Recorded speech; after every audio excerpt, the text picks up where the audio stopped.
कर लिया होगा, राइट? ओके, तो आज नया टॉपिक स्टार्ट होगा, फ्रेंड फंक्शन।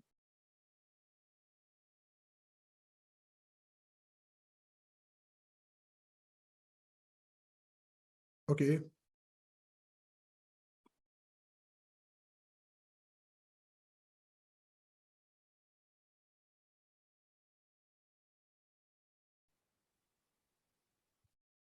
चलिए स्टार्ट करते हैं आज का सेशन, फ्रेंड फंक्शन। तो बेसिकली नाम से ही समझ में आ रहा है, एक अलग ही तरह का फंक्शन है फ्रेंड फंक्शन, और ये कॉन्सेप्ट सी लैंग्वेज में नहीं था। सी प्लस प्लस में एक नया कीवर्ड आता है फ्रेंड, जिसकी मदद से हम यहाँ पर फंक्शन बनाएंगे। तो ये क्या होता है, इसको आज हमको समझना है। जो हमारा एजेंडा है बेसिकली, हम लोगों को फ्रेंड फंक्शन क्या होता है ये समझना है, फ्रेंड ऑपरेटर क्या होता है, फ्रेंड फंक्शन के क्या बेनिफिट्स हैं वो देखेंगे, और फिर ओवरलोडिंग देखेंगे। बड़े ही खास ऑपरेटर हैं इंसर्शन और एक्सट्रैक्शन ऑपरेटर।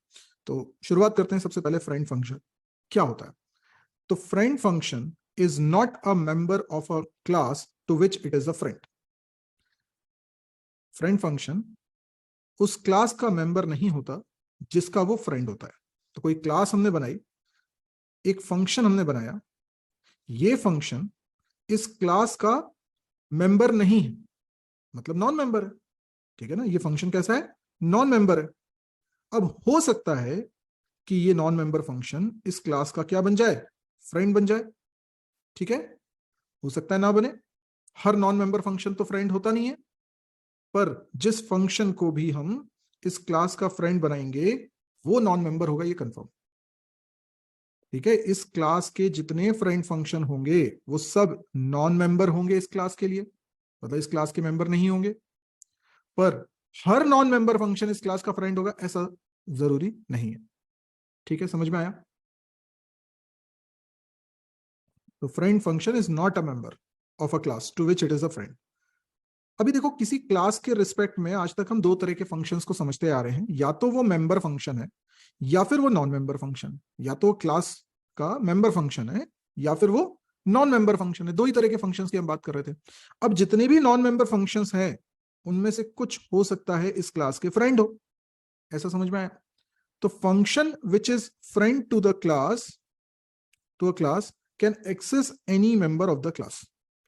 बहुत ही बढ़िया, बहुत ही बढ़िया बात है कि फ्रेंड फंक्शन की खास बात क्या है वो यहां से सबको समझ में आ रही है। क्या है खास बात? देखो, क्लास के किसी भी मेंबर को एक्सेस करने का हक अभी तक किसको था, बताइए? क्लास के किसी भी मेंबर को एक्सेस करने का हक अभी तक किसको था?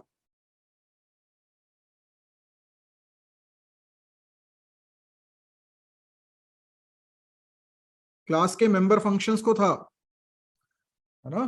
क्लास के किसी भी मेंबर को एक्सेस करने का हक अभी तक केवल किसको था, क्लास के मेंबर फंक्शंस को था। क्या नॉन मेंबर फंक्शंस क्लास के मेंबर को एक्सेस कर सकते हैं?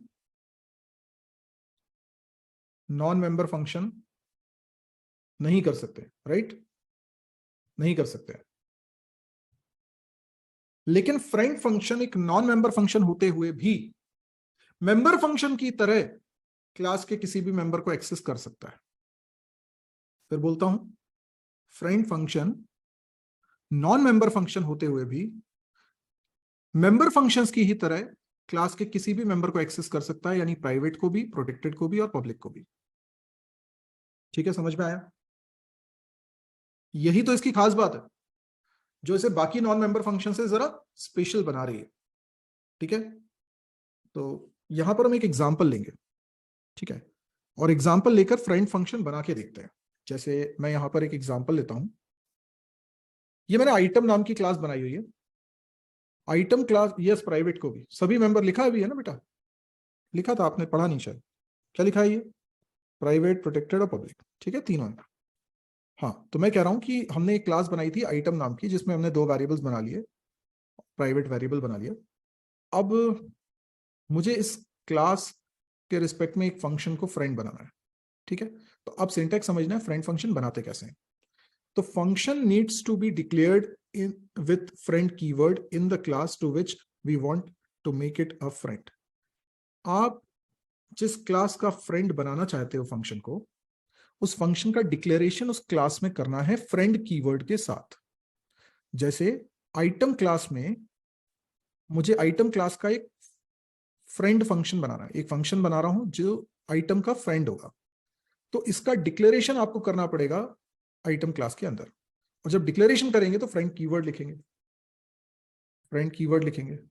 फ्रेंड पहले कीवर्ड लिख दो, उसके बाद जैसे आप फंक्शन का डिक्लेरेशन करते थे वैसे ही करो। जैसे आपने लिखा वॉइड F1 ये, तो नॉर्मली डिक्लेरेशन अभी तक इतना ही होता था, अब उसके पहले एक फ्रेंड कीवर्ड और जुड़ गया, बस इतना ही हुआ है और कुछ नहीं हुआ।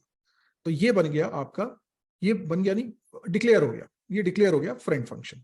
तो एक F1 फंक्शन है जो आइटम क्लास का क्या है, फ्रेंड है। ठीक है, क्या आइटम क्लास का मेंबर है F1? बताइए, क्या आइटम क्लास का मेंबर है F1? नहीं है। तो फिर क्या आइटम क्लास के अंदर F1 फंक्शन डिफाइन होगा? क्या आइटम क्लास के अंदर फंक्शन डिफाइन हो सकता है? नहीं होगा। क्यों नहीं होगा? क्योंकि ये मेंबर फंक्शन नहीं है। ठीक है, तो F1 फंक्शन को हम बाहर डिफाइन करते हैं। मैंने जब इसको डिफाइन किया, नॉर्मली जैसे फंक्शन को डिफाइन करते हैं ऐसे डिफाइन कर दिया। मुझे बताओ, कुछ मिसिंग है क्या? कुछ मिसिंग है क्या? क्या मिसिंग लग रहा है? Friend keyword. तो देखो, फ्रेंड कीवर्ड केवल डिक्लेरेशन में लगता है, डेफिनेशन में नहीं लगता। फ्रेंड कीवर्ड केवल डिक्लेरेशन में लगता है, डेफिनेशन में नहीं लगता, याद रहेगा। तो फ्रेंड कीवर्ड नहीं लगाना है, लाइन नंबर 11 पे फ्रेंड कीवर्ड नहीं लिखना है, वो F1 फंक्शन के डिक्लेरेशन के वक्त लिख दिया है, डिक्लेरेशन में ही लिखते हैं बस। और कुछ मिसिंग लग रहा है? और कुछ मिसिंग लग रहा है?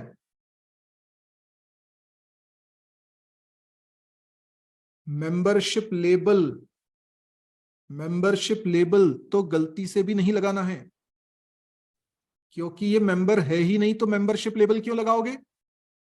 मेंबरशिप लेबल लगाने का मतलब क्या होता है? हम बताते हैं कि ये किस क्लास का मेंबर है। F1 किस क्लास का मेंबर है? F1 किसी क्लास का मेंबर है क्या? नहीं है। तो फिर मेंबरशिप लेबल क्यों लगाएंगे? समझ में आया? दोनों बातें अच्छे से समझ में आई। फ्रेंड कीवर्ड भी नहीं लगाना है और मेंबरशिप लेबल भी नहीं लगाना है। और लॉजिकली समझो मेंबरशिप लेबल क्यों नहीं लगाना है, क्योंकि F1 इस क्लास का मेंबर है ही नहीं।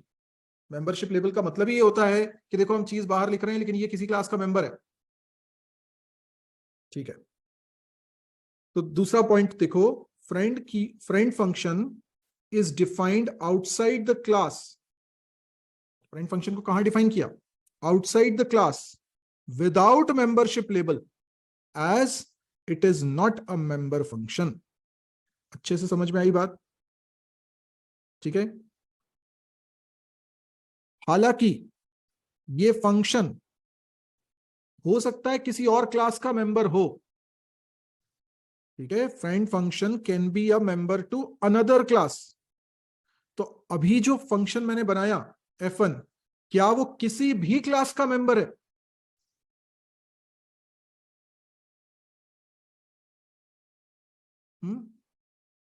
नहीं है, किसी भी क्लास का मेंबर नहीं है F1, इसीलिए मेंबरशिप लेबल नहीं लगेगा। आइटम क्लास का तो मेंबर वैसे भी नहीं हो सकता, क्योंकि आइटम क्लास का फ्रेंड है। पहला पॉइंट तो यही समझा था हमने। तो ये आइटम क्लास का क्योंकि फ्रेंड है, मेंबर तो हो ही नहीं सकता। पर हाँ, किसी और क्लास का, आइटम को छोड़कर किसी और क्लास का मेंबर हो सकता है।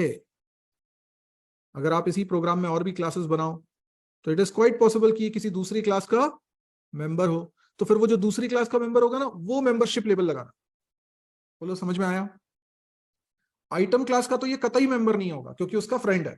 पर कोई दूसरी क्लास हो सकती है, उसका ये मेंबर हो सकता है, उसका मेंबर होगा। तो यहां पर लाइन नंबर 11 में मेंबरशिप लेबल लगाना दूसरी वाली क्लास का। ठीक है, आप फ्रेंड फंक्शन का डिक्लेरेशन कहां करोगे? प्राइवेट में करोगे, प्रोटेक्टेड में करोगे, या पब्लिक में करोगे?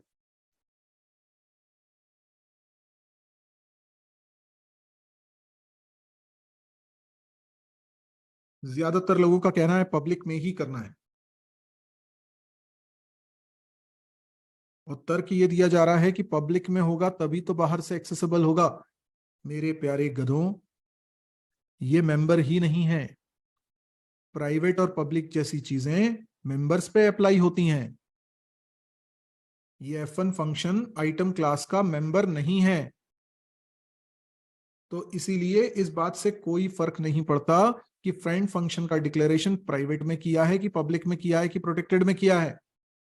फ्रेंड फंक्शन पर एक्सेस मॉडिफायर्स का कोई असर नहीं पड़ता है। समझ में आया? ठीक है। तो इसका मतलब है you can declare friend function without bothering access specifier because it is not a member, so no impact of access specifier on it. ठीक है। A function can be a function which is a friend to some class can be a non-member function or a member of some class. ये जो F1 function है ना, ये item class का friend है। F1 item class का friend है। अब दो बातें हो सकती है, ये F1 किसी भी क्लास का मेंबर नहीं, किसी भी क्लास का नहीं है, तो प्योरली नॉन मेंबर फंक्शन हो गया। और या फिर ये F1 फंक्शन आइटम का तो मेंबर नहीं है पर किसी और क्लास का मेंबर हो सकता है। ठीक है, इस बात को दिमाग में रखना कि F1 ऐसा नहीं है कि किसी क्लास का मेंबर ही नहीं हो सकता, आइटम का मेंबर नहीं हो सकता। ठीक है। अगर मैं इस F1 फंक्शन को कॉल करना चाहता हूं, लाइन नंबर 17 में क्या लिखना पड़ेगा बताइए?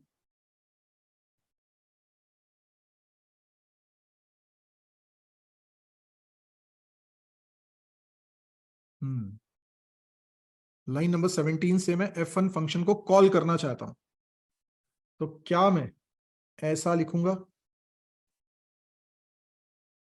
बताइए, क्या मैं ऐसा लिखूंगा?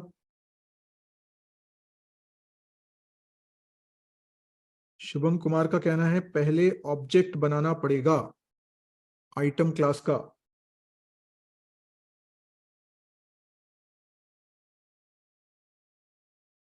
शुभम कह रहे हैं कि पहले आइटम क्लास का ऑब्जेक्ट बनाना पड़ेगा, फिर ऑब्जेक्ट डॉट लगा के F1 को कॉल करना पड़ेगा। वो सही है या ये जो लिखा है वो सही है?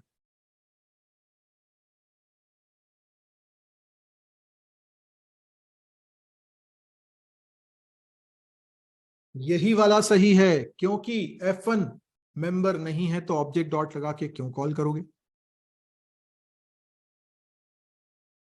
ठीक है ना, जब मेंबर ही नहीं है तो ऑब्जेक्ट डॉट लगा के क्यों कॉल करोगे? क्लियर है शुभम?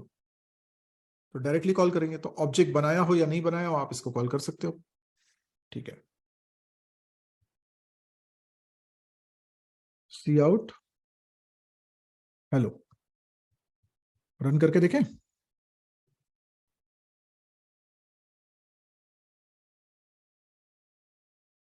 आइटम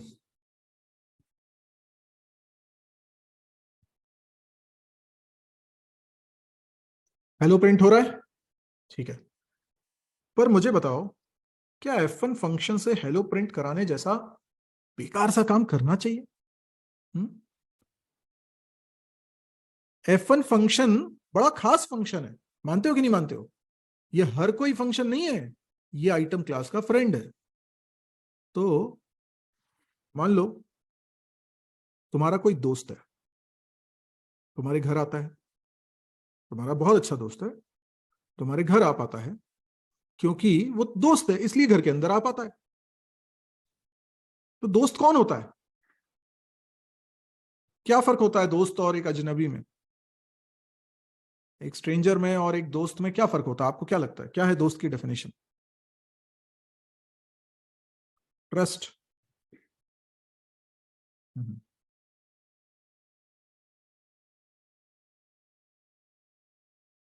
पीयूष का सही है, विशाल का सही है।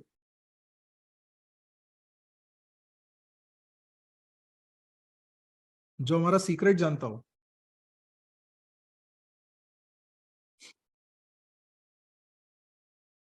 हम्म देखो, दोस्त वो है जो आपकी घर की चीजों को एक्सेस कर पा रहा है।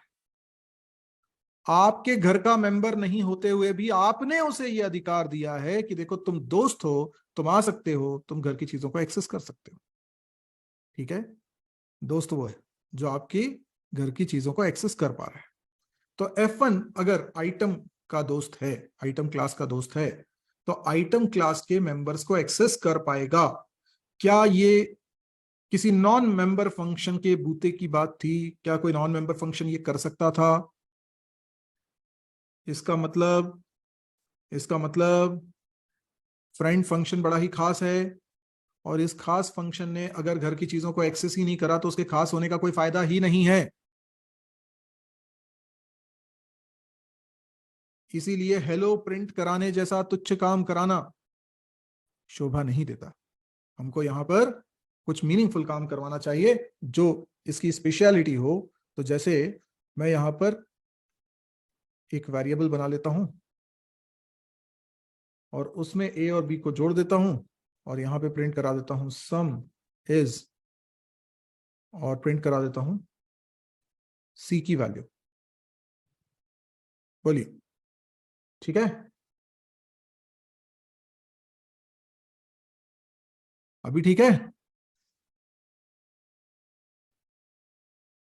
एरर आएगी क्यों? एरर क्यों आएगी?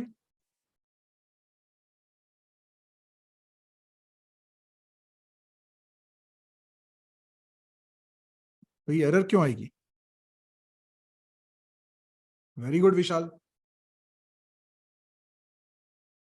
ए और बी मेंबर हैं, बिल्कुल सही बात है। ए और बी मेंबर है, और F1 फंक्शन को हक है ना कि वो आइटम क्लास के मेंबर्स को एक्सेस कर सके। यस साक्षी, ए और बी एग्जिस्ट ही नहीं करते हैं। यस, ए और बी कहां एग्जिस्ट कर रहे हैं? अभी बताओ, कोई ऑब्जेक्ट बना है क्या आइटम क्लास का? जब आइटम क्लास का ऑब्जेक्ट ही नहीं बना, तो ये ए और बी कहां से आ जाएंगे? अच्छा चलो, मैं आइटम क्लास का एक ऑब्जेक्ट बना देता हूं। अब ठीक है, आइटम क्लास का एक ऑब्जेक्ट बना दिया। अब बताओ, अभी क्या प्रॉब्लम?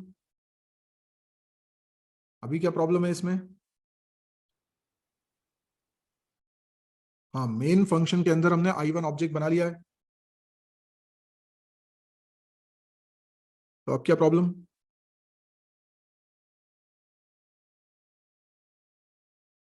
F1 फंक्शन ए और बी को एक्सेस कर रहा है, और अब तो ऑब्जेक्ट भी बना है। ये पता कैसे लगेगा कि ये ए और बी जो लाइन नंबर 13 में लिखे हैं वो I1 के हैं कि किसी और के हैं? तो भाई इसके पहले जब हम सेट डेटा फंक्शन बनाते थे, है ना,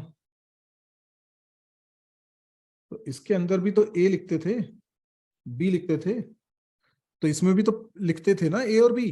तो अगर F1 फंक्शन में ए और बी लिख देंगे तो क्या गलत है?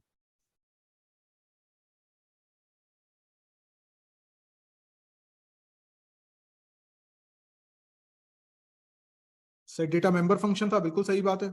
F1 फ्रेंड फंक्शन है, ये भी सही बात है। तो set data function member function था, वो भी तो ए और बी को एक्सेस कर रहा था, और फ्रेंड फंक्शन भी तो क्लास के सभी मेंबर को एक्सेस कर सकता है। तो F1 ए और बी को एक्सेस करेगा तो क्यों प्रॉब्लम है? जबकि सेट डेटा ए और बी को एक्सेस कर रहा है तो कोई प्रॉब्लम नहीं है। उसका रीजन ये है कि सेट डेटा मेंबर फंक्शन है, तो उसे ऑब्जेक्ट डॉट करके ही कॉल करना पड़ेगा। जब भी सेट डेटा फंक्शन को कॉल करोगे, लिखना पड़ेगा I1 डॉट सेट डेटा, ठीक है ना? ऐसे में सेट डेटा का कॉलर ऑब्जेक्ट है I1, तो सेट डेटा फंक्शन के अंदर जो ए और बी है वो I1 के माने जाएंगे। ठीक है, समझ में आया? सभी को समझ में आया कि भाई सेट डेटा का तो कॉलर ऑब्जेक्ट है। तो ये अंडरस्टूड है कि जो सेट डेटा फंक्शन के अंदर ए और बी लिखे हुए हैं वो किसके हैं? I1 के ए और बी हैं। क्लियर? F1 फंक्शन का कॉलर ऑब्जेक्ट है क्या? F1 फंक्शन का कॉलर ऑब्जेक्ट बनाना पड़ेगा क्या? नहीं, F1 फंक्शन तो मेंबर है ही नहीं, तो उसे ऑब्जेक्ट डॉट करके कॉल ही नहीं करेंगे। तो फिर F1 फंक्शन का जब कॉलर ऑब्जेक्ट नहीं है तो कैसे पता चलेगा F1 फंक्शन के अंदर ए और बी किस के हैं?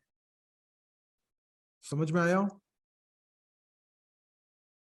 तो we can access any member of the class from friend function but not directly.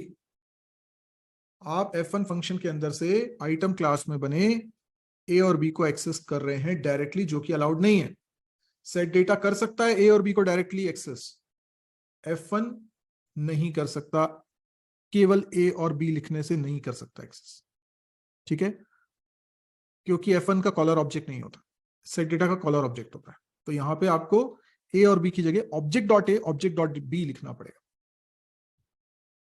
समझ में आया? तो अब मेरे पास दो रास्ते हैं, या तो मैं यहां पर आइटम क्लास का एक ऑब्जेक्ट बना लूं T1 और यहां लिखूं T1 dot A T1 dot B.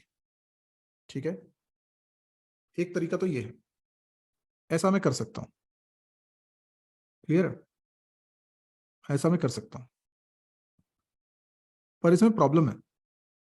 Problem यह है कि हर बार जब F1 फंक्शन कॉल करेंगे तो एक T1 ऑब्जेक्ट बनेगा जिसमें गार्बेज वैल्यू है, उसकी गार्बेज वैल्यूज ऐड होंगी, सी में जाएगी और फिर सी की वैल्यू प्रिंट होगी। खैर, गार्बेज वैल्यू की जगह हम हो सकता है सेट डेटा को कॉल कर लें, T1 डॉट सेट डेटा पहले लिख लें, ऐसा भी कर सकते हैं,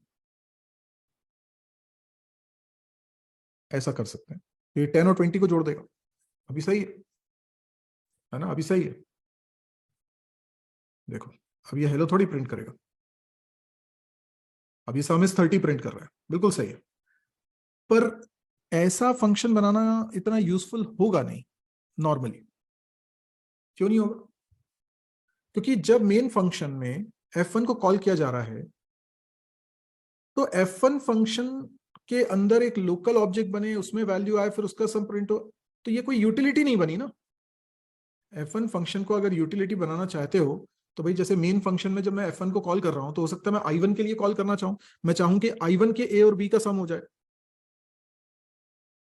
ठीक है ना? तो ये ऐसा लिख तो सकते हो, पर प्रैक्टिकली ये कोई बहुत यूजफुल तरीका नहीं हुआ। इससे बेहतर क्या होगा कि आप I1 को एज एन आर्ग्यूमेंट पास कर दो, तो फिर यहां पे रिसीव भी करोगे तो I1 को रिसीव करने के लिए आइटम आई लिख लो। ठीक है, यहां पर फिर ये T1 की कोई जरूरत नहीं है, यहां पर सेट डेटा की भी जरूरत नहीं है, यहां पे T1 की जगह लिख दो आई। ठीक है, अब ये जरूरी है कि F1 फंक्शन को जब डिक्लेयर किया है आपने तो वहां पे आप आइटम लिखें, क्योंकि एक आइटम टाइप की वैल्यू पास कर रहे हो। अब क्या होगा, जब भी मैं F1 फंक्शन को कॉल करूंगा उसमें जो ऑब्जेक्ट पास करूंगा आइटम का, उसके लिए उसके ए और बी का सम ये कैलकुलेट करके देगा। समझ में आया? ये ज्यादा बेटर अप्रोच है, क्योंकि तब ये यूजफुल हो गया। तब मेरे को जो ऑब्जेक्ट, मैं I2 ऑब्जेक्ट पास करना चाहूँ तो I2 पास कर सकता हूँ, जिसके ए और बी का सम निकालना है मुझे, मैं वो ऑब्जेक्ट पास कर दूंगा F1 में, मेरा काम हो जाएगा, बजाय इसके कि F1 फंक्शन के अंदर ही नया ऑब्जेक्ट बने। तो ये ज्यादा बेटर यूटिलिटी हुई। यस और नो? ठीक है, ठीक है। तो क्या क्या लिखा हुआ है यहां पर? If friend function is an absolute non member function, friend function जो है वो किसी का भी मेंबर नहीं है, then you can invoke it like any other function. Function name लिखकर पैरेंथेसिस लगाया और बस कॉल कर दिया, जैसे अभी हमने कॉल करा है ना। F1 फंक्शन को कैसे कॉल किया? F1 फंक्शन को कॉल करने के लिए ऐसे ही तो लिखा आपने, कोई ऑब्जेक्ट डॉट थोड़ी लगाया। हाँ, अगर ये F1 फंक्शन किसी क्लास का मेंबर भी होता तो उस क्लास का ऑब्जेक्ट डॉट फंक्शन का नाम लिखते। यदि फ्रेंड फंक्शन मेंबर है किसी क्लास का, then you can invoke it using object of the class, इस सिंटेक्स की तरह। Member function can access properties of current object directly, but friend function needs an object to access its properties or methods. तो friend function में हमें object पास करना पड़ता है, तब जाके ये ऑब्जेक्ट डॉट लगा के प्रॉपर्टीज को, मेथड्स को एक्सेस कर पाता है। कौन? Friend function. डायरेक्टली नहीं कर पाता। A function can be a member to 0 और 1 क्लास। भाई, एक फंक्शन एक बार में एक ही क्लास का मेंबर हो सकता है। ऐसा नहीं हो सकता कि ये सिंगल फंक्शन है, ये इस क्लास का भी मेंबर है और इस क्लास का भी मेंबर है। No, it is not possible. ठीक है, तो या तो ये फंक्शन किसी भी क्लास का मेंबर नहीं है, या फिर एग्जैक्टली किसी एक क्लास का मेंबर है। हालांकि वो फंक्शन बाकी कितनी भी क्लासेस का फ्रेंड हो सकता है, 0 और मोर। ठीक है, मेंबर किसी एक ही का हो सकता है, पर फ्रेंड कितनों का भी हो सकता है। तो एक ही फंक्शन एक समय पे मल्टीपल क्लासेस का फ्रेंड हो सकता है। तो क्या पहले तो आप ये बताओ, ये समझ में आया अच्छे से कि नहीं आया?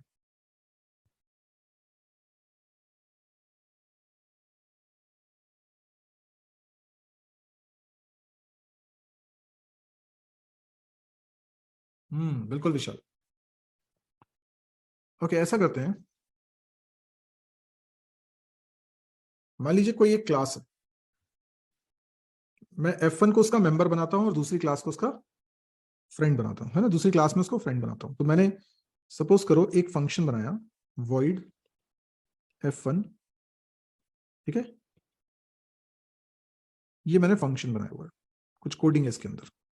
मैं चाहता हूं ये फंक्शन किसी क्लास का क्या हो, मेंबर हो, और किसी दूसरी क्लास का ये फ्रेंड हो।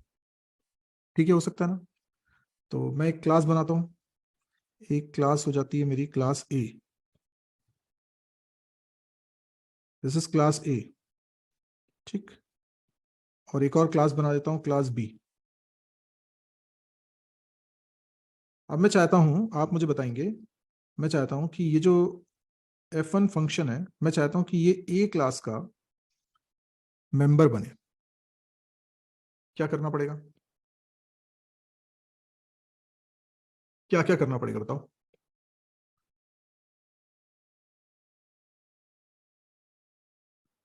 हाँ, सबसे पहला काम, इसको इसमें डिक्लेयर करना पड़ेगा, और पब्लिक में डिक्लेयर करोगे सो दैट बाहर एक्सेसिबल रहे, है ना। Public void F1। ये डिक्लेयर कर दिया। ठीक है, और बाहर जहां डिफाइन कर रहे हो वहां मेंबरशिप लेबल लगाना पड़ेगा। आप क्या लिखोगे? ए स्कोप रेजोल्यूशन ऑपरेटर। क्लियर? अब मैं चाहता हूं कि ये F1 फंक्शन बी क्लास का क्या बन जाए, फ्रेंड बन जाए। बताइए, बी क्लास का फ्रेंड बन जाए।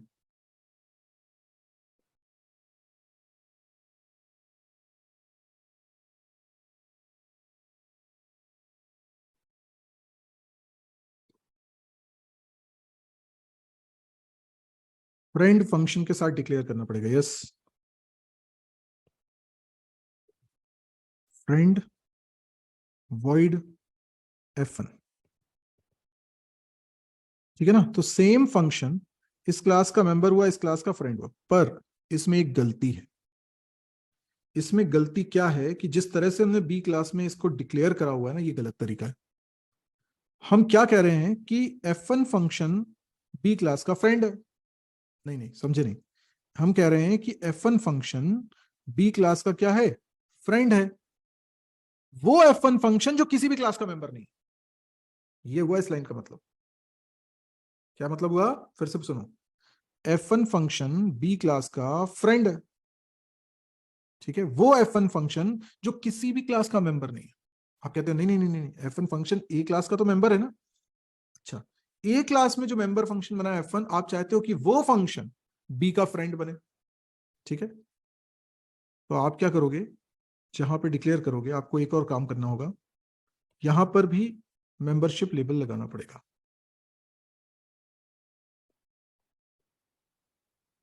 समझ में आया? इससे ये पता चलेगा कि देखो, पूरे प्रोग्राम में कई सारी क्लासेस हो सकती हैं, कई सारे क्लास में सेम नेम के फंक्शन हो सकते हैं, कोई प्योरली नॉन मेंबर फंक्शन है उसका नाम भी सेम हो सकता है। तो कौन सा वाला F1 बी का फ्रेंड बनेगा? हमने कहा वो वाला F1 बी का फ्रेंड बनेगा जो ए क्लास में। क्लियर हुआ? तो अगर कोई एक फंक्शन एक क्लास का मेंबर है और दूसरी क्लास का फ्रेंड है, तो हम इस तरीके से कर सकते हैं। ठीक है। हम्म।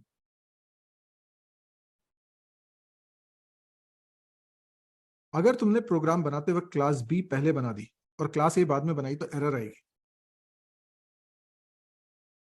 क्योंकि क्लास बी बनाते वक्त तुम जब ये लाइन लिखोगे तो इसके लिए जरूरी है ए क्लास पहले बन चुकी हो, तो इसलिए ए क्लास पहले बनाना, बी क्लास बाद में बनाना।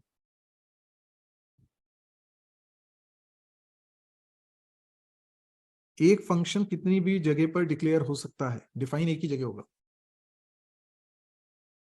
यहाँ पे डिक्लेरेशन हुआ है इसलिए क्योंकि इस क्लास का मेंबर है, यहाँ पे डिक्लेरेशन हुआ है सेम फंक्शन का इसलिए क्योंकि इस क्लास का वो फ्रेंड है।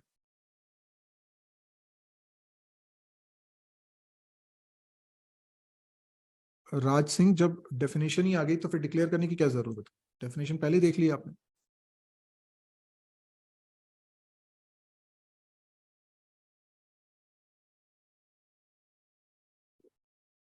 चलो ये अच्छे से समझ में आया। अच्छा, क्या एक ही फंक्शन एक से ज्यादा क्लासेस का फ्रेंड हो सकता है?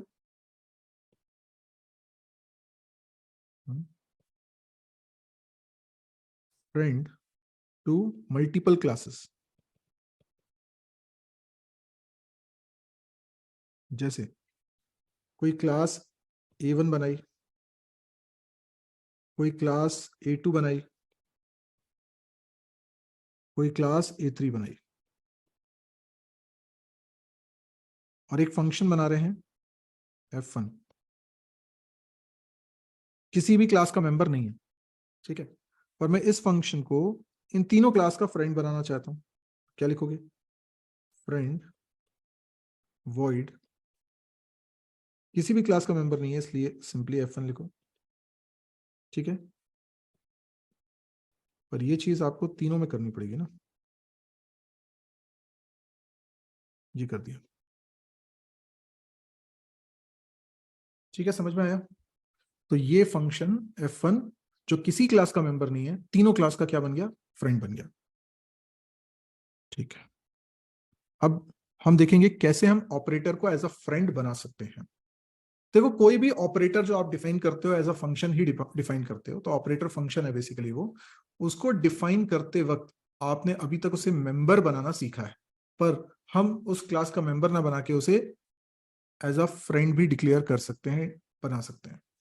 जैसे मैं चाहता हूं कि ऑपरेटर क्लास, ये आइटम क्लास में मैं दो आइटम ऑब्जेक्ट को ऐड करने के लिए ऑपरेटर डिफाइन करूं।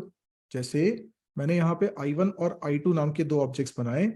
I1 में सेट डेटा कर लिया, I2 डॉट सेट डेटा कर लिया, इसमें कुछ वैल्यूज रख ली, ठीक है। उसके बाद मैं एक और ऑब्जेक्ट चाहता हूं I3, और यहां पर I3 में असाइन करता हूं I1 प्लस I2, ठीक है। और फिर मैं प्रिंट करना चाहता हूं I3 की वैल्यू। शो डेटा हमको लिखना पड़ेगा,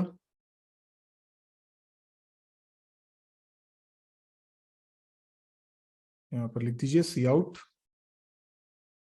इक्वल्स टू ए,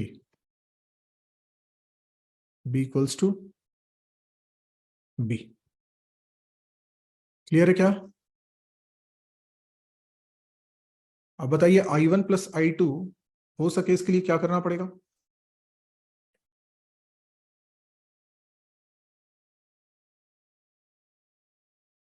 प्लस को ओवरलोड करना पड़ेगा।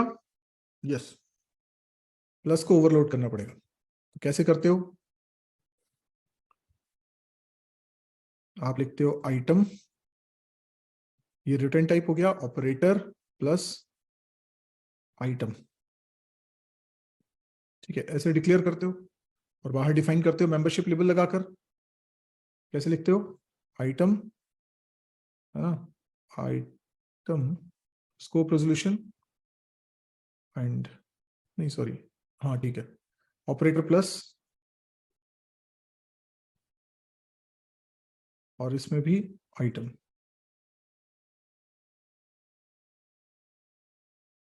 ठीक है, दोनों को ऐड कैसे करोगे? Temp dot A assign A plus I dot A, temp dot B assign B plus I dot B, return temp, ठीक है। प्लस की कोडिंग वैसे भी आपको आती है। अब चल जाएगा। पर मुझे बताइए जो ऑपरेटर प्लस बनाया है ये एज अ मेंबर बनाया है ना, मैं इसे एज अ नॉन मेंबर बनाना चाहता हूँ, इस क्लास का फ्रेंड बनाना चाहता हूँ, तो क्या चेंजेस करोगे इसमें बताओ।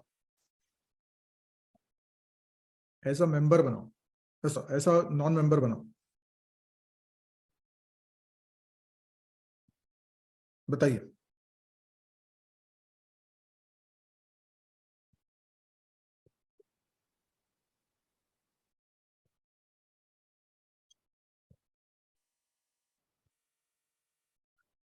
यस, हमें इसको फ्रेंड फंक्शन बनाना पड़ेगा इस ऑपरेटर को, है ना, फ्रेंड ऑपरेटर बनाना पड़ेगा। तो डिक्लेरेशन स्टेटमेंट में क्या चेंजेस करोगे? अभी तो ये प्लस एज अ मेंबर बनाया, पर अब इसको डिक्लेयर में क्या चेंजेस कर दूं? फ्रेंड कीवर्ड लिखा, फिर क्लास का नाम लिखा। अभी सही है क्या लाइन नंबर 11? देख के बताओ, लाइन नंबर 11 सही है क्या? ये गलत है? क्या गलती हो रही है इसमें बताइए, क्या मिस्टेक हो रही है? लाइन नंबर 11 में क्या मिस्टेक हो रही है वो बताओ।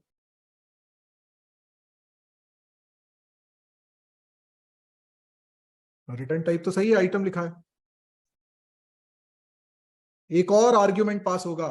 हम्म देखो, अभी जब तक आपने प्लस ऑपरेटर को एज अ मेंबर बनाया था, तो लाइन नंबर 31 को कैसे एक्सप्लेन कर रहे थे? थोड़ी देर के लिए मान लो कि मैंने प्लस को एज अ मेंबर बनाया है, अब जरा लाइन नंबर 31 को एक्सप्लेन करो, कैसे करोगे?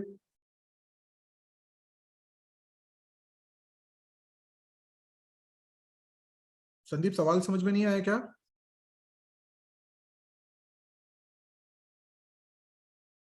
बताइए।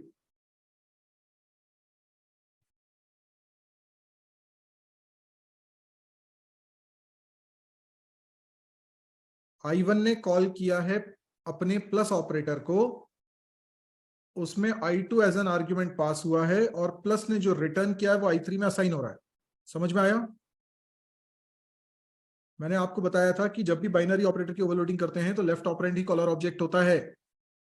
तो प्लस ऑपरेटर को अपना काम करने के लिए दो डेटा की जरूरत पड़ती है। तो दो डेटा I1 और I2 हैं।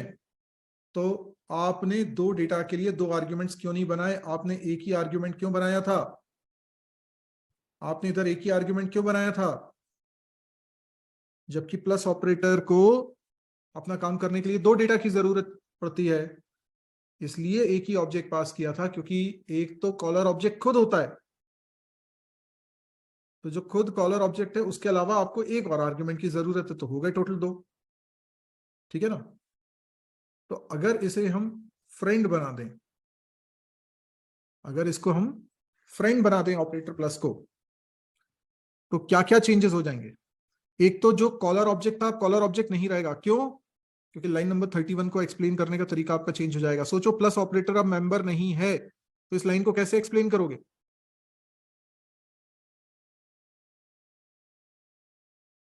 Very good Piyush. Operator plus call हो रहा है जिसमें दो आर्ग्यूमेंट्स पास हो रहे हैं, I1 और I2, और जो प्लस रिटर्न करेगा वो I3 में असाइन होगा, क्योंकि इसके कोई आर्ग्यूमेंट नहीं है, इसके कोई कॉलर ऑब्जेक्ट नहीं है। ठीक है ना? ठीक है, तो ये फ्रेंड हमने डिक्लेयर कर दिया। तो जब डिफाइन करोगे तो मेंबरशिप लेबल भी नहीं लगाओगे, और दो आर्ग्यूमेंट्स चाहिए यहाँ पे, कैपिटल एक्स, कैपिटल वाई। यहाँ पे टेम्प तो बनाओगे, और यहाँ capital X dot A, capital Y dot A, capital X dot B, capital Y dot B. ठीक है? पर इसके लिए यहां पर जहां डिक्लेयर कर रहे हैं वहां पर भी दो आर्ग्यूमेंट्स मेंशन करो, दोनों आइटम टाइप के ऑब्जेक्ट्स हैं। ठीक है, इधर भी आइटम लिखना पड़ेगा।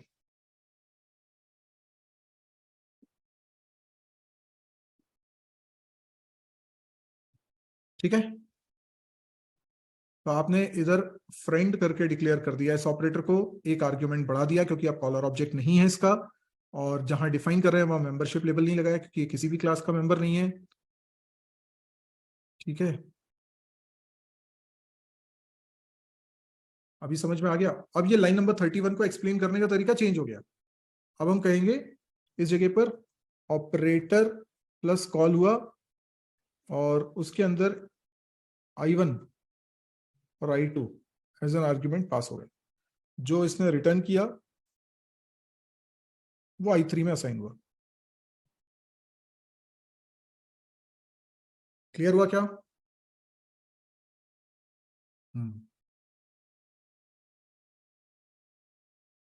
अगर बाइनरी ऑपरेटर की ओवरलोडिंग करी है एज अ मेंबर तो कितने आर्ग्यूमेंट्स पास होते हैं? एक होता है। और जब किसी बाइनरी ऑपरेटर की ओवरलोडिंग करते हैं एज अ फ्रेंड तो दो आर्ग्यूमेंट्स पास होते हैं। ठीक है, एक ज्यादा, क्योंकि जो पहले कॉलर ऑब्जेक्ट था उसे भी अब आर्ग्यूमेंट में पास करना है। आप बताइए, किसी यूनरी ऑपरेटर की अगर मैं ओवरलोडिंग करूंगा, है ना, जैसे यूनरी माइनस की ओवरलोडिंग करी थी हम लोगों ने, एज अ मेंबर करी थी। तो कैसे करी थी यूनरी माइनस की? आइटम ऑपरेटर माइनस, कितने आर्ग्यूमेंट्स थे जब यूनरी ऑपरेटर की ओवरलोडिंग कर रहे थे? तो 0 आर्ग्यूमेंट थे एज अ मेंबर बनाने पे। यहां डिफाइन कर रहे थे वहां पर item membership label, item scope resolution, फिर फंक्शन का नाम। ठीक है, तो ऑपरेटर माइनस, ऑपरेटर माइनस, ठीक है, ऑपरेटर माइनस। कितने आर्ग्यूमेंट्स? कोई आर्ग्यूमेंट नहीं, है ना, क्योंकि जो कॉलर ऑब्जेक्ट है वही एकमात्र ऑपरेंड है। तो हमने यहां पर लिखा था item temp, temp dot A assign A, पर ए में माइनस साइन लगा दो, temp dot B assign minus B, return temp. आया क्या समझ में?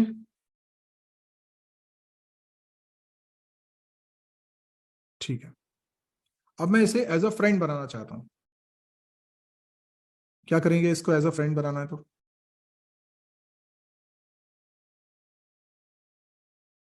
एक आर्ग्यूमेंट पास हो, यस, जो कॉलर ऑब्जेक्ट था उसे आर्ग्यूमेंट बनाना पड़ेगा। तो सबसे पहले तो इसको डिक्लेयर करते वक्त आप लिखो फ्रेंड और इसमें एक आर्ग्यूमेंट बढ़ा दो। ठीक है, और जहां पे डिफाइन कर रहे हो वहां पे भी आर्ग्यूमेंट बढ़ेगा और यहाँ पे कोई मेंबरशिप लेबल नहीं लगेगा।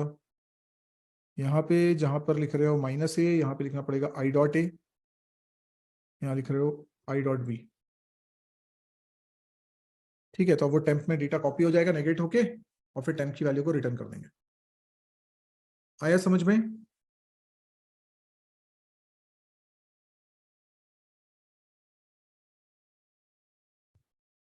तो यहां पर ये हमने फ्रेंड ऑपरेटर भी समझ लिया कि फ्रेंड कीवर्ड की मदद से हम ऑपरेटर की भी ओवरलोडिंग कर सकते हैं, है ना। ठीक है, तो बेसिकली एज अ मेंबर बनाने में जितने आर्ग्यूमेंट्स लगते थे उससे एक ज्यादा आर्ग्यूमेंट लगेंगे जब हम एज अ फ्रेंड बनाएंगे। So what is the difference between defining operator as a member and a friend? तो जब ऑपरेटर को एज अ मेंबर बनाते हो तब जितने आर्ग्यूमेंट्स देते हो उससे एग्जैक्टली एक ज्यादा आर्ग्यूमेंट पास करना पड़ेगा अगर फ्रेंड बनाओगे, है ना। जो कभी कॉलर ऑब्जेक्ट था वो अब आर्ग्यूमेंट है, क्योंकि जो कभी कॉलर ऑब्जेक्ट था उसे भी पास करना पड़ेगा। क्लियर है? तो अब एक ही काम को करने के हमारे पास अब दो तरीके हो गए। अब बेनिफिट्स देखेंगे फ्रेंड फंक्शन के। क्या क्या बेनिफिट समझ में आते हैं आपको फ्रेंड फंक्शन के? आप लोग बताइए, करिए कोशिश।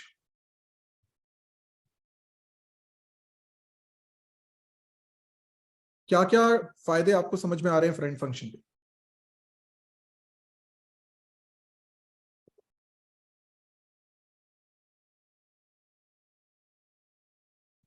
अमित कुशवाहा कह रहे हैं ऑब्जेक्ट नहीं बनाना पड़ता, ये कोई फायदा नहीं है, और ऑब्जेक्ट तो बनाना पड़ता है।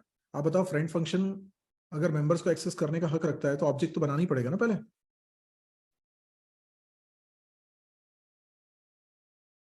सबसे पहला फायदा,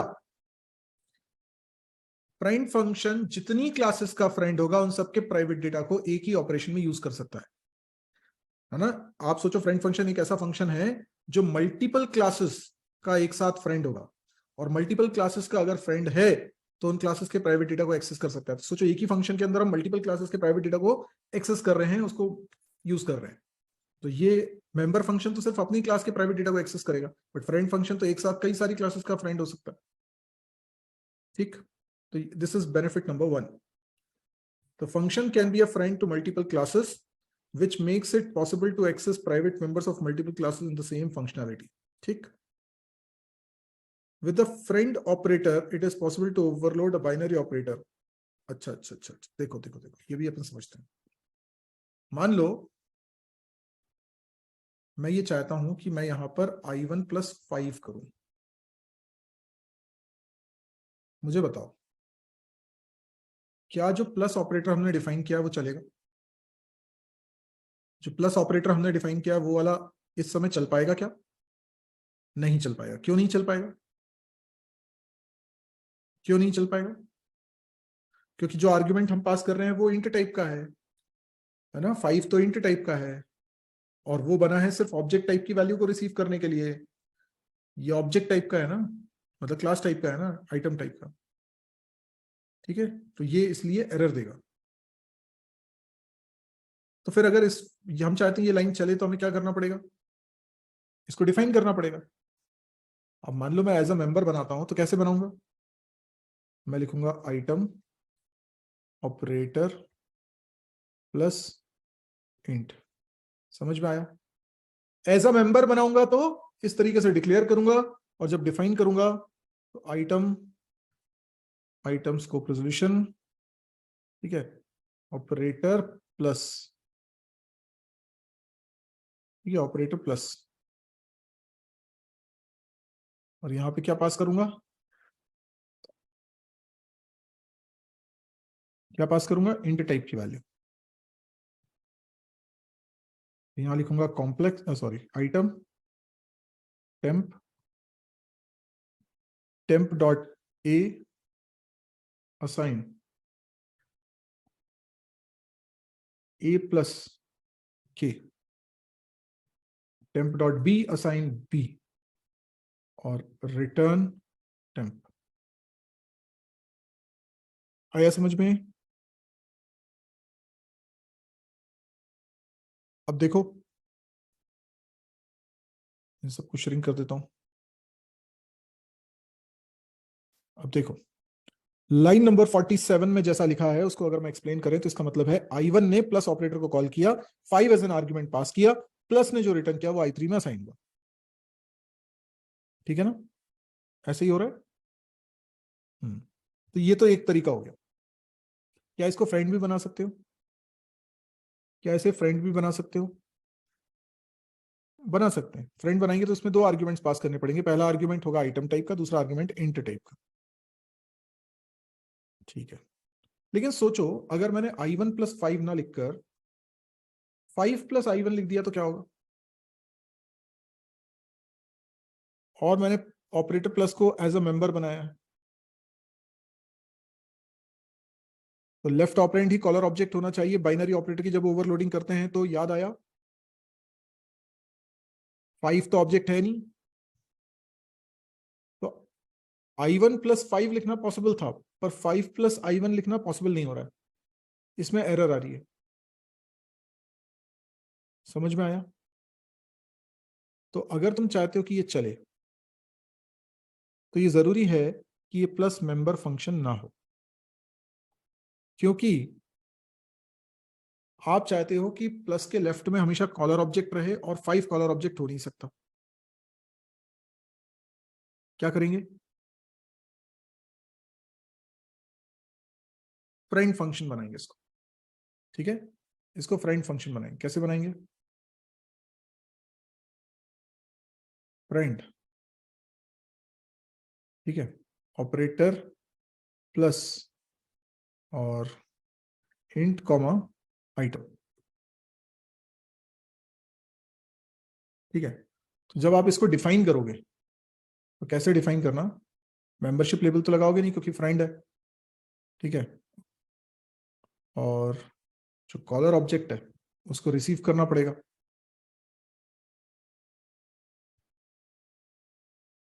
ठीक है ना?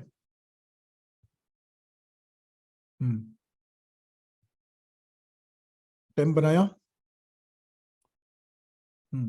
और यहां केवल ये नहीं लिख सकते, अब लिखना पड़ेगा I dot A, I dot B.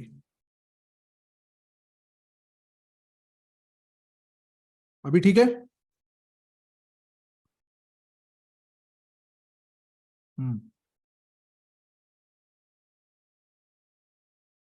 अब इसको पढ़ो।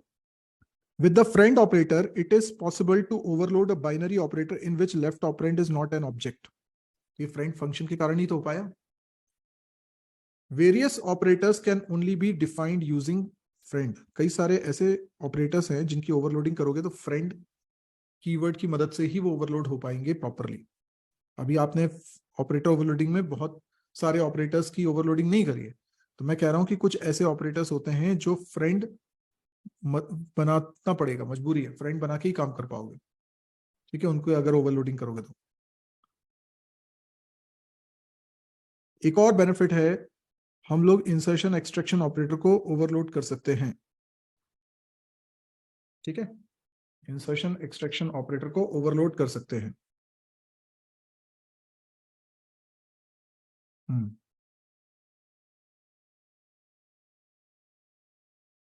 चलो इंसर्शन एक्सट्रैक्शन ऑपरेटर की ओवरलोडिंग देखते हैं।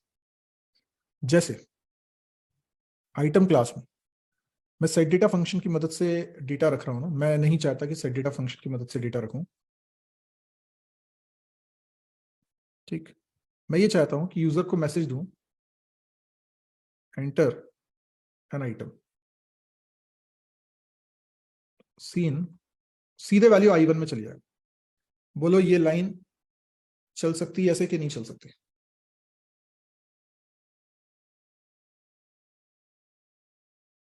क्यों नहीं चल सकती?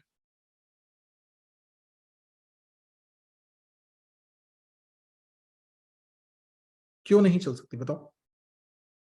ये वाली लाइन में क्या प्रॉब्लम है? हाँ, ये वेरिएबल नहीं है, ऑब्जेक्ट है, I one is an object, तो प्रॉब्लम क्या है इससे?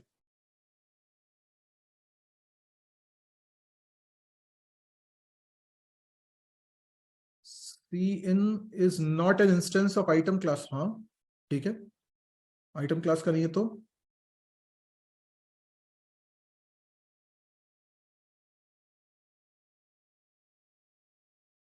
नहीं जनार्दन, वो जरूरी नहीं है, मैंने रियल पार्ट में ही ऐड किया बस।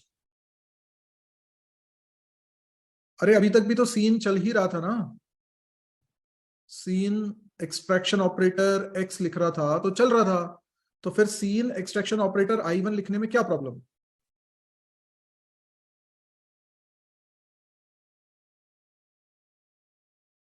आई वन सीन का ऑब्जेक्ट नहीं है, सीन कोई क्लास भी तो नहीं है बेटा।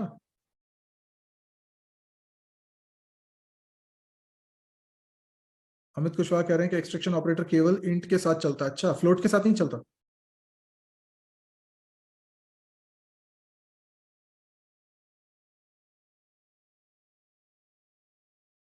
आई वन ऑब्जेक्ट है तो इससे क्या प्रॉब्लम है शुभम?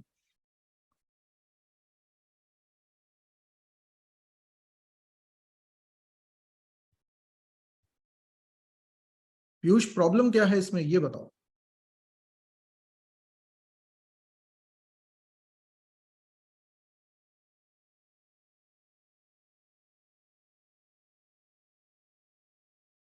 बिल्कुल शुभम, तो फिर उस हिसाब से तो यूजर जो डेटा एंटर करेगा वो आई वन में जाना चाहिए।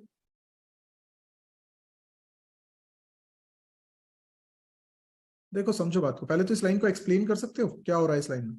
थोड़ी देर के लिए मान लो ये सही लिखी है तो इस लाइन को एक्सप्लेन करके बताओ।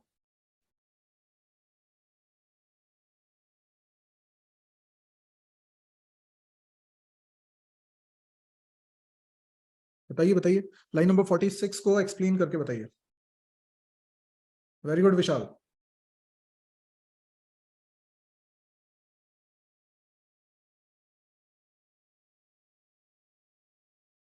सी इन ने एक्सट्रैक्शन ऑपरेटर को कॉल किया, ये बात समझ में आ रही है सभी लोगों को? सी इन एक ऑब्जेक्ट है, उसने अपने एक्सट्रैक्शन ऑपरेटर को कॉल किया है, लाइन एक्सप्लेन करना है ना हमको, तो ऐसे तो बोलेंगे। सी इन ने अपने एक्सट्रैक्शन ऑपरेटर को कॉल किया और उसके बाद क्या किया?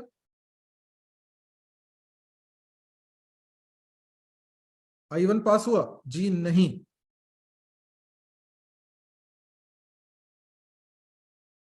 जी नहीं। सीन ने एक्सट्रैक्शन ऑपरेटर को कॉल किया, उसके आगे बताइए। Very good Dipankar.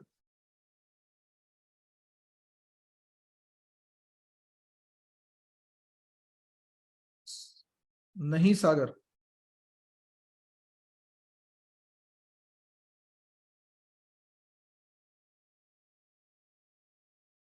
नहीं मलिक। ये पहले भी बता चुका हूं आप लोगों को, उसके बाद आप गलती कर रहे हो। पढ़ा चुका हूं ये चीज। सीन ने एक्सट्रैक्शन ऑपरेटर को कॉल किया एंड, नहीं Bhavana. Yes Sunil, very good. Yes Ranjan, very very good. Yes Kshitij, बिल्कुल सही। I1 का रेफरेंस पास हुआ, पहले भी बता चुका हूं जब स्कैनफ और सीन के बीच में डिफरेंस बताया था। सीन कॉलर ऑब्जेक्ट है जिसने एक्सट्रैक्शन ऑपरेटर को कॉल किया और उसमें I1 का रेफरेंस पास हुआ। मुझे बताओ, सीन ऑब्जेक्ट है ना, किसी क्लास का ऑब्जेक्ट होगा ना, वो क्लास प्री डिफाइंड होगी ना, वो क्लास का नाम क्या है? I stream. I stream, I for input, input stream. ठीक है। सीन ऑब्जेक्ट है एक क्लास का जिसका नाम है आई स्ट्रीम। उस क्लास के अंदर बना होगा extraction operator as a member. आया समझ में? तो सीन अपने क्लास में बने एक मेंबर को कॉल कर रहा है, लेकिन उसमें I1 का रेफरेंस पास कर रहा है। ठीक है। प्रॉब्लम यह है कि अगर I1 का रेफरेंस रिसीव कर रहा है कोई एज अ फॉर्मल आर्ग्यूमेंट, तो वो रेफरेंस वेरिएबल किस टाइप का होगा? आइटम टाइप का होना चाहिए ना? यस और नो?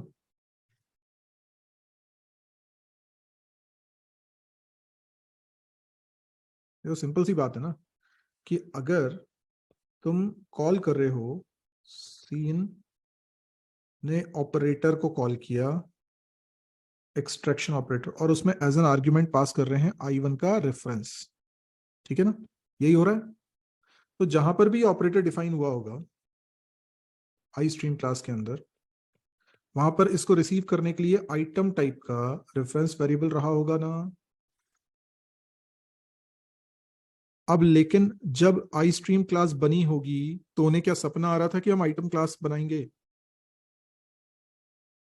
और क्या केवल आइटम क्लास के लिए ही चीजें बनेंगी? आया समझ में?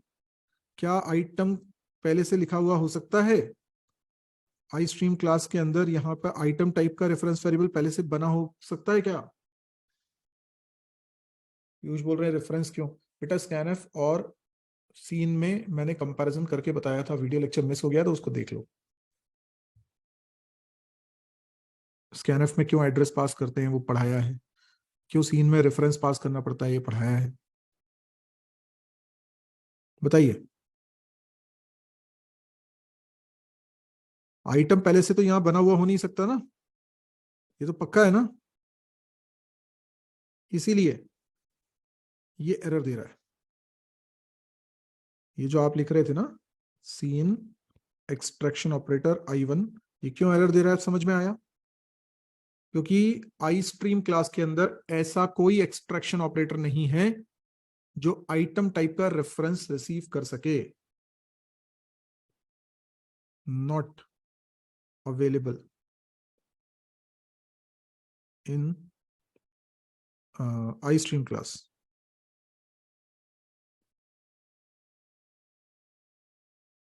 आया समझ में? Not available in I stream class.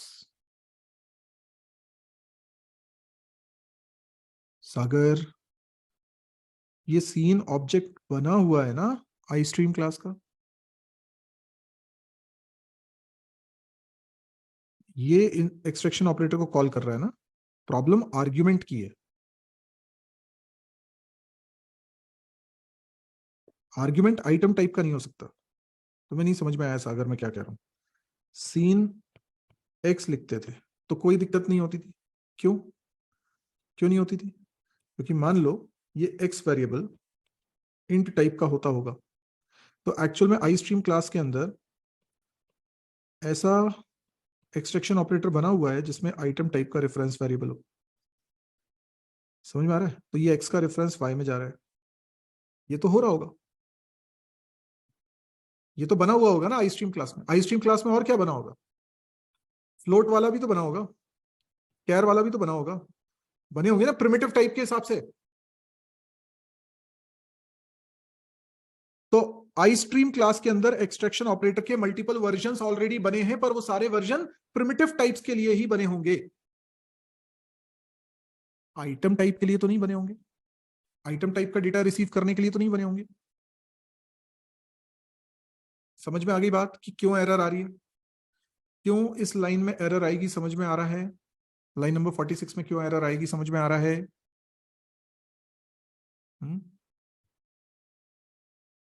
ठीक है, तो इस लाइन में एरर इसलिए आ रही है क्योंकि आई स्ट्रीम क्लास में ऐसा कोई एक्सट्रैक्शन ऑपरेटर का वर्जन नहीं बना जो आइटम टाइप का रेफरेंस रिसीव कर सके। चलो अब हम इसके उपाय के बारे में बात सोचते हैं। कई पॉसिबल उपाय हैं। पहला, क्यों ना हम आई स्ट्रीम क्लास के अंदर जो कमी है उसको पूरा कर दें। क्यों ना आई स्ट्रीम क्लास के अंदर एक और एक्सट्रैक्शन ऑपरेटर डिफाइन कर दें, ये वाला। समझ रहे हो? आई स्ट्रीम क्लास के अंदर मैं ये वाला ऑपरेटर डिफाइन करना चाहता हूं जो आइटम टाइप का रेफरेंस लेता हो, तब तो ये चलेगा ना। ये बिल्कुल 100% सही आंसर है, पर क्या आप आई स्ट्रीम क्लास की अंदर कोडिंग में कोई चेंजेस कर पाओगे? नहीं कर पाओगे। समझ में आया? इसलिए ये ऑप्शन फेल हो गया। ठीक है, मतलब ये ऑप्शन अगर कर पाते तो हो जाता, पर ये ऑप्शन नहीं कर सकते ना। आई स्ट्रीम क्लास की कोडिंग ना तो दिख रही है, ना हमें एक्सेस करने का अधिकार है, ना हम उसमें कोई चेंजेस कर सकते। अब दूसरा उपाय क्या है? फ्रेंड बना दें। ये पहले सोच रहे हो, ठीक है, उससे क्या होगा? उससे क्या होगा?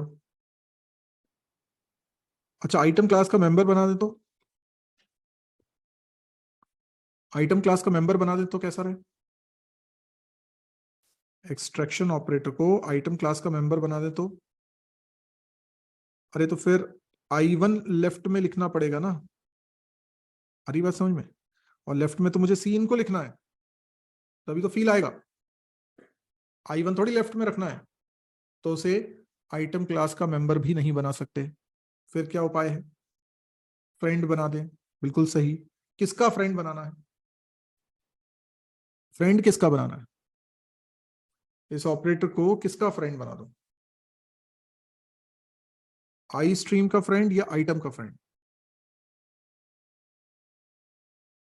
जैसे कुछ लोग कह रहे हैं आई स्ट्रीम का फ्रेंड बना दें। मेरे प्यारे गधों, आई स्ट्रीम का फ्रेंड क्यों बनाना है? क्यों? क्या तुम्हें आई स्ट्रीम के किसी प्राइवेट मेंबर को एक्सेस करने की जरूरत है? क्या तुम्हें नहीं समझ में आ रहा कि एक्सट्रैक्शन ऑपरेटर डिफाइन करोगे तो उसमें तुम्हें क्या इनपुट लेना है और किस में रखना है? क्या तुमको समझ में आ रहा है कि ये ऑपरेटर जब तुम डिफाइन करोगे तो इसमें काम क्या होना है? इसमें यूजर से दो डेटा लेकर ए और बी में रखना है। ए और बी आई स्ट्रीम के वेरिएबल्स हैं या फिर आइटम के? तो फ्रेंड अगर तुम आई स्ट्रीम का बना दो तो उससे क्या फायदा हुआ? ये ए और बी को एक्सेस ही नहीं कर पाएगा, तो इनपुट कैसे कराओगे फिर? तो आइटम का ही फ्रेंड बनेगा। और आई स्ट्रीम का फ्रेंड तो तुम बना भी नहीं सकते, क्योंकि डिक्लेरेशन तो तब लिखोगे ना जब तुम क्लास के अंदर लिखने का तुम्हें परमिशन हो। तुम उसे फ्रेंड डिक्लेयर भी नहीं कर पाओगे और डिक्लेयर करने की जरूरत भी नहीं है, दोनों बातें हैं। तो फिर क्या करोगे? आइटम क्लास का उसे फ्रेंड बना दोगे। अब सोचो, आइटम क्लास का फ्रेंड बन चुका है, तो इस लाइन को एक्सप्लेन करके बताओ। करो इसको एक्सप्लेन, कैसे एक्सप्लेन करोगे? इस लाइन को एक्सप्लेन करो, अगर ये फ्रेंड है तो।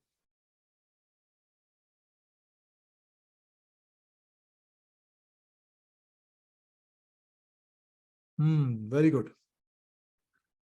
ऑपरेटर एक्सट्रैक्शन, अब क्योंकि फ्रेंड है तो मेंबर नहीं है, फ्रेंड है, ठीक है, तो इसमें दो आर्ग्यूमेंट पास होंगे। अब जो कभी कॉलर ऑब्जेक्ट होता था वो भी अब आर्ग्यूमेंट बन जाएगा, क्योंकि इसको फ्रेंड बना दिया। तो सीन और I1 दोनों का रेफरेंस पास हो गया। समझ में आया?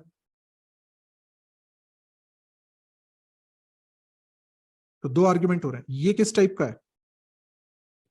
ये किस टाइप का है? आई स्ट्रीम टाइप का। ये किस टाइप का है? आइटम टाइप का। तो दो आर्ग्यूमेंट्स पास होंगे। अच्छा, आई स्ट्रीम का आप ऑब्जेक्ट नहीं बना सकते, पर रेफरेंस बना सकते हो, ध्यान रखना। आई स्ट्रीम का ऑब्जेक्ट नहीं बना सकते, रेफरेंस बना सकते हो। तो मैं यहां पर क्लास के अंदर फ्रेंड डिक्लेयर कर रहा हूं ऑपरेटर एक्सट्रैक्शन का। तो ऑपरेटर एक्सट्रैक्शन में आर्ग्यूमेंट क्या क्या होंगे बताओ? आर्ग्यूमेंट क्या क्या होंगे और किस टाइप के होंगे? आई स्ट्रीम रेफरेंस, क्योंकि पहला आर्ग्यूमेंट आई स्ट्रीम टाइप का है, रेफरेंस, और दूसरा आइटम रेफरेंस, ठीक है। और रिटर्न टाइप क्या होगा? रिटर्न टाइप भी आई स्ट्रीम रेफरेंस ही होगा। क्यों? क्यों जरूरी है? अरे जरूरी इसलिए है क्योंकि कॉल की कैस्केडिंग की जा सके। जैसे सीन एक्स लिखते हो फिर वाई लिख देते हो, क्या होता होगा? होता ये होगा कि इतना पोर्शन पहले चलता होगा। तो हम कहते हैं कि सीन ने एक्सट्रैक्शन ऑपरेटर को कॉल किया, एक्स का रेफरेंस पास किया, और एक्सट्रैक्शन ऑपरेटर ने जो रिटर्न किया वो इसी जगह पर आएगा। यस और नो? इसी जगह पर आएगा ना, जो भी रिटर्न होके आएगा। तो वो होना चाहिए आई स्ट्रीम का ऑब्जेक्ट जो यहां पर आएगा, जैसे कि सीन। तभी तो तुम दोबारा एक्सट्रैक्शन ऑपरेटर को कॉल करके वाई एज एन आर्ग्यूमेंट ले पाओगे, वाई का रेफरेंस एज एन आर्ग्यूमेंट ले पाओगे। ये कॉल की कैस्केडिंग है, कि पहले कॉल से जो रिटर्न होके आया है वो दूसरे को कॉल कर रहा है। तो ये तभी मुमकिन है ना जब रिटर्न हो रहा हो। अगर यहाँ पे रिटर्न होके कुछ भी ना आए तो अगले को कॉल कौन कर रहेगा? इसलिए। ठीक, अब इसको डिफाइन करते हैं। इसको यहां डिफाइन करते हैं। I stream reference operator extraction, I stream reference, नाम रख लिया डीन, आइटम, और रेफरेंस वेरिएबल बना लिया आई। क्लियर है? अच्छा, अब हम क्या कर सकते हैं? डीन लिखो या सीन लिखो, दोनों चलेगा। तो फ्रेंड फंक्शन है I1 I dot A, I dot B, ये दो वैल्यूज इनपुट हो गई। बस इतना ही तो करना था। आइटम के अंदर दो वैल्यूज आ गई, रिटर्न डीन। ये कॉल की कैस्केडिंग के लिए हमने रिटर्न कराया डीन का रेफरेंस, बन गया।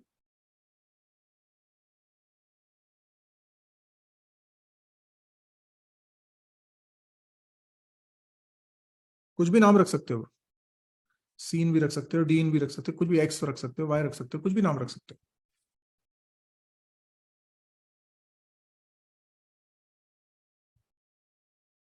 अरे रेफरेंस वेरिएबल है ना क्षितिज। नाम मैंने कहा तुम कुछ भी रख लो, डीन नहीं रखना, तुम एक्स रख लो, वाई रख लो, ए रख लो, बी रख लो, जो तुम्हें रखना हो रखो। वो रेफरेंस वेरिएबल है। सीन का रेफरेंस कंटेन करेगा ना। पहला आर्ग्यूमेंट क्या पास हो रहा है? सीन का रेफरेंस। आइटम का ऑब्जेक्ट नहीं कर सकते पास। पीयूष, फिर तुम वही बात कर रहे हो।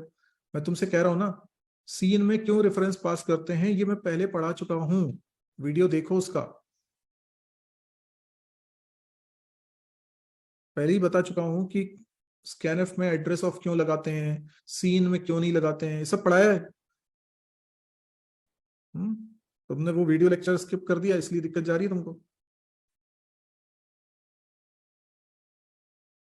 ठीक है, अभी समझ में आया? एक्सट्रैक्शन ऑपरेटर का रिटर्न टाइप हो गया आई स्ट्रीम का रेफरेंस, आर्ग्यूमेंट ले रहे हैं आई स्ट्रीम का रेफरेंस और आइटम का रेफरेंस।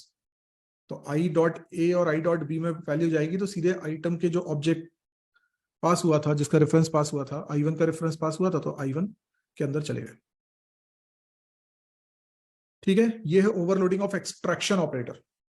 अब मान लो मुझे इसी डेटा को डिस्प्ले कराना है, C out I one, same problem. C out O stream class का ऑब्जेक्ट है, तो ओ स्ट्रीम क्लास में ऐसा कोई इंसर्शन ऑपरेटर नहीं बना जो आइटम टाइप की वैल्यू रिसीव करता हो।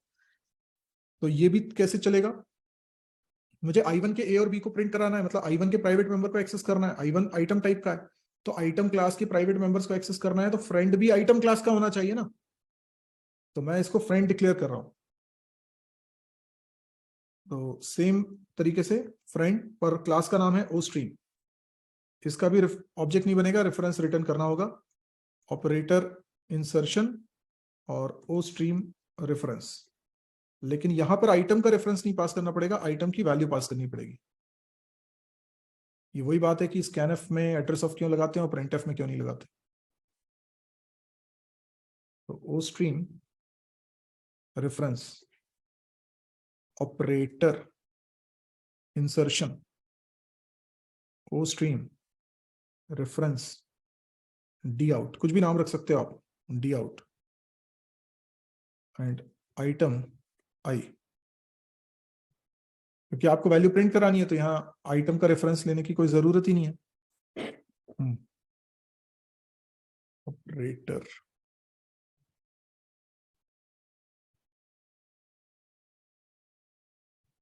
क्या करें बताओ,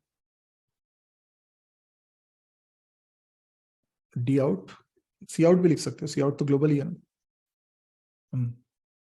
यहां पे लिख दिया मैंने A equals to I dot A, B equals to I dot B. ठीक है, रिटर्न डी आउट।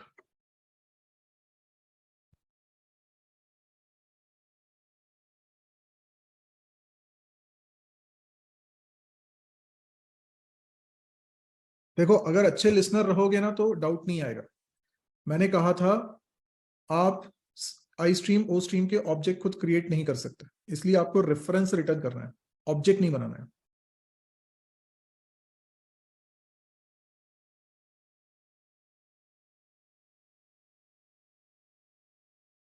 हाँ विशाल, लेकिन करना क्यों है, जब एक्स्ट्रा पावर क्यों देना है उस फंक्शन को।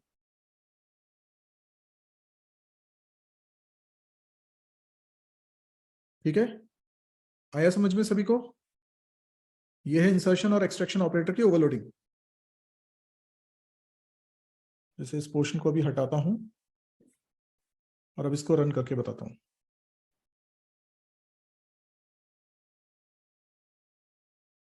इंटर एन आइटम, मैंने 2 एंड 3 एंटर किया, ए में 2 चला गया और बी में 3 चला गया।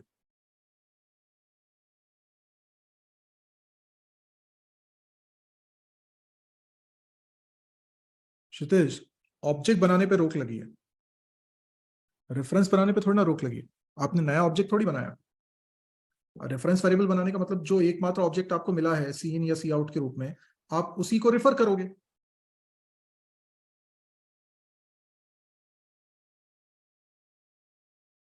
ठीक है, समझ में आया। भाई रिटर्न इसलिए कराना है क्योंकि कॉल की कैस्केडिंग हो सके, जैसा अभी मैंने बताया था आपको।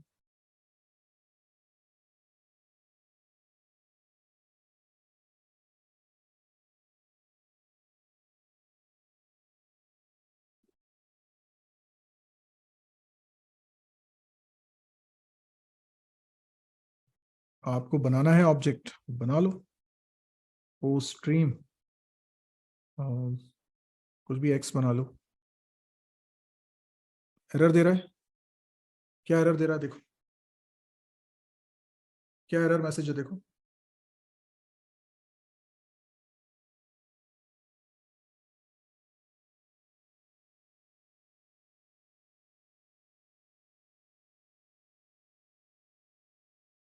इनएक्सेसिबल।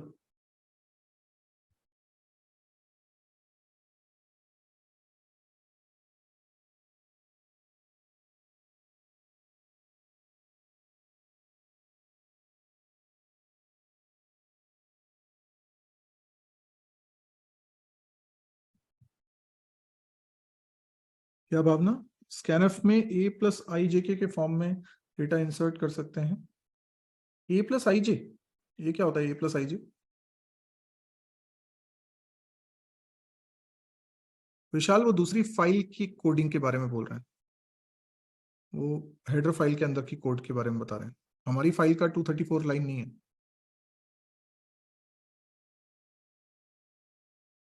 हम्म।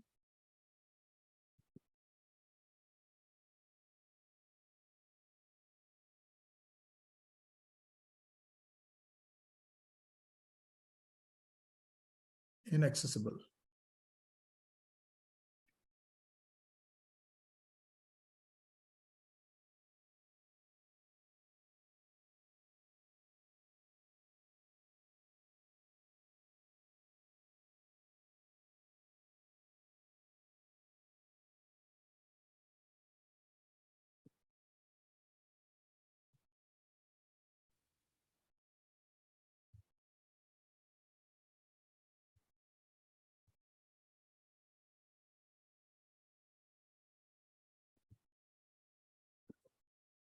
ये आ गए हम लोग IOSFWD फाइल में, जहां पे ये ओ स्ट्रीम डिक्लेयर्ड है। So basic underscore ostream नाम की एक क्लास है जो कि टेम्पलेट्स की मदद से बनी है, जिसको हमने टाइप डेफ करके रीनेम कर दिया है ओ स्ट्रीम। आई स्ट्रीम के साथ भी ऐसा ही है।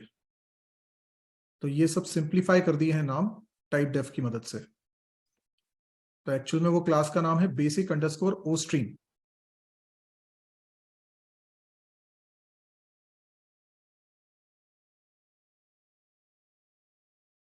ठीक है। ओ स्ट्रीम क्लास के अंदर की कोडिंग तो आपको दिखेगी नहीं, क्योंकि वो तो लाइब्रेरी में होगा कोड। ये सब डिक्लेरेशन डिक्लेरेशन दिखेंगे आपको यहाँ।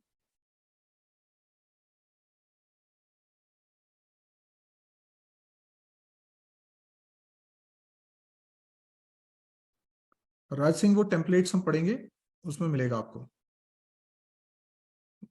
जो एंगुलर ब्रैकेट लगा के लिखा हुआ है ना, वो टेम्पलेट्स का कॉन्सेप्ट है।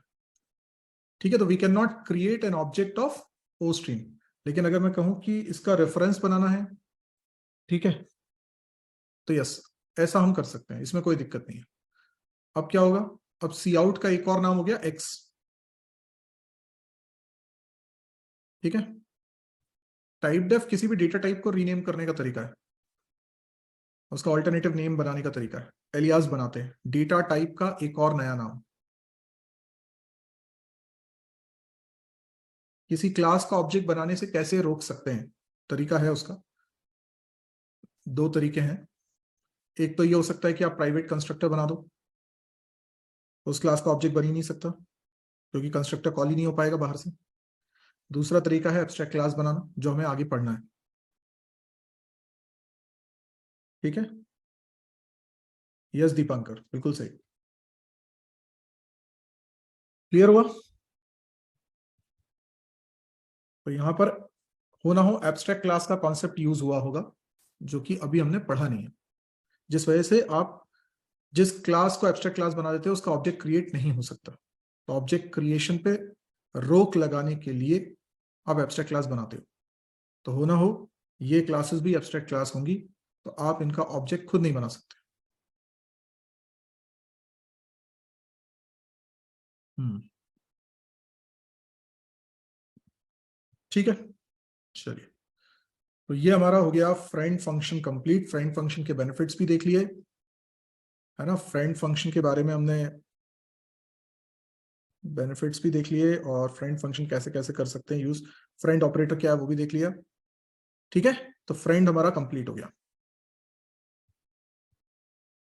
अब हम लेते हैं 5 मिनट का ब्रेक, और उसके बाद फिर हम लोग शुरू करेंगे असाइनमेंट। ठीक रहेगी शुभ? 5 मिनट के ब्रेक के बाद हम असाइनमेंट करेंगे, ठीक है ना। C++ में आज इतना ही रहेगा। तो अभी हो रहा है 4:42, 4:40